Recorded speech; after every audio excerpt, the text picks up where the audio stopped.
ఈ వీడియో చాలా ఇంట్రెస్టింగ్గా ఉంటుందండి. లాస్ట్ వరకు స్కిప్ చేయకుండా చూడండి. ఎందుకో మాధురి గారు ఎవ్రీ డే గొడవ పెట్టుకుంటున్నారండి. కావాలని గొడవ పెట్టుకుంటున్నారా లేదా అనుకోకుండానే వేరే వాళ్ళతో గొడవ జరుగుతుందా నాకైతే ఏమీ అర్థం కావట్లేదండి. ఇంట్లో అసలు ఈమెకి దివ్యకైతే అస్సలు అంటే అస్సలు పడట్లేదండి. దివ్య కూడా ఎక్కడా తగ్గట్లేదు. అండ్ మాధురి గారు ఇంకా రెచ్చిపోతున్నారు. చాలామంది ఇంటి సభ్యులు ప్రతి ఒక్కరు మాధురి గారి గురించి ఇలా మాట్లాడుకుంటున్నారు. చాలా బాగా నోరు జారిపోతుంది, అసలు ఇష్టం వచ్చినట్టు మాట్లాడుతుంది అని ఇలా మాట్లాడుకుంటున్నారనమాట. కానీ ఈ మాట 100% కరెక్ట్ అండి. ఇష్టం వచ్చినట్టు షో అని కూడా మర్చిపోయి మాట్లాడేస్తున్నారు. అండ్ బర్నీ గారికి అండ్ దివ్యకు కూడా ఒక ఏదో రిలేషన్ని అంటకడదామని చూశారు.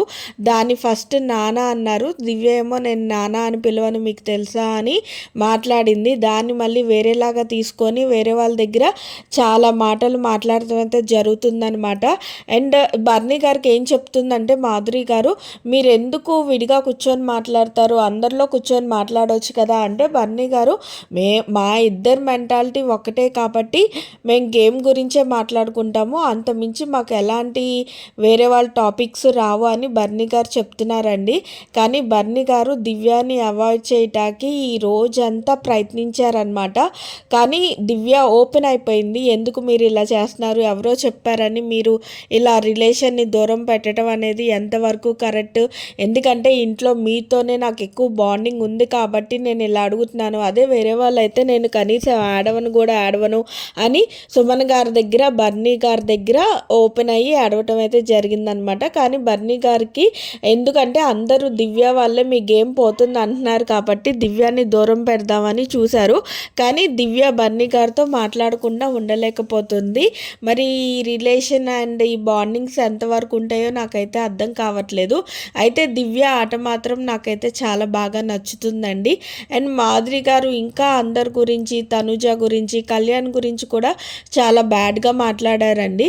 కళ్యాణ్ని అసలు తన ఆట ఏం ఆడాడు, ఇన్ని రోజులు అమ్మాయిల చుట్టూ తిరగటం తప్పితే ఏమన్నా ఆట ఆడారా అని ఇలాంటి మాటలు వదిలేస్తున్నారనమాట. ఇది తప్పు అని ఆమెకి తెలిసి అంటున్నారా లేకపోతే తెలియక అంటున్నారా అనేది నాకైతే అర్థం కావట్లేదు.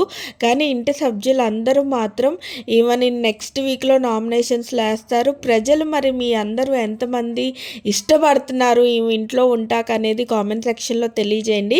ఒకవేళ ప్రజల ఆన్సర్ ఆమె ఎలిమినేట్ చేసేసిన బిగ్ బాస్ గారు ఈమెను అంత త్వరగా ఎలిమినేట్ చేయరని నేనైతే అనుకుంటున్నాను. ఎందుకంటే ఇవి ఉండటం వల్ల కొద్ది కాంట్రవర్సీలు పెరుగుతాయి. షో కూడా వాళ్ళకి ఓటీటీ అనేది ఎక్కువ వస్తుంది కాబట్టి ఈమెను అంత త్వరగా పంపిరేమో అని నేనైతే భావిస్తున్నాను. ఈ పాయింట్కి నాతో ఎంతమంది అగ్రీ అవుతారో కామెంట్ సెక్షన్లో తెలియజేయండి. అండ్ తనుజ గురించి కూడా ఒక మాధురి గారికి సంబంధించిన ఒక విషయంలో తనుజాని చాలా బ్యాడ్గా మాట్లాడుతున్నారనమాట. అది రేపు వీడియోలో చెప్తాను. కానీ అది ఎంతవరకు కరెక్ట్ అనేది మీరే చెప్పండి. నాకైతే తనుజ అలాంటి పర్సన్ కాదు అని అనిపిస్తుంది. అలానే నేనేం తనుజ ఫ్యాన్ అయితే కాదండి. అండ్ ఈ వైల్డ్ కార్డ్ ఎంట్రీలో నిఖిల్ కూడా చాలా బాగా ఆడుతున్నాడు అండ్ తెలివిని ఉపయోగిస్తున్నారు. మాధురి నోరు ఉపయోగిస్తుంటే నిఖిల్ తెలివిని ఉపయోగించి ఆడుతున్నారని నేనైతే భావిస్తున్నాను. అండ్ అలికేచ్ టిపికల్స్ రమ్య గారు కూడా చాలా బాగా ఆడుతున్నారండి. టాస్కుల్లో అయితే ఇచ్చి పడేస్తున్నారు. వాళ్ళ టాస్కులో అయితే చాలా బాగా ఆడారు. బర్నీ గారు చాలా స్ట్రాంగ్గా ఉంటారండి. రమ్య ఒక్కటే బర్నీ గారిని హోల్డ్ చేసి చాలాసేపు ఆగింది. అది ఎంతమంది చూసారో కామెంట్ సెక్షన్లో కూడా తెలియజేయండి.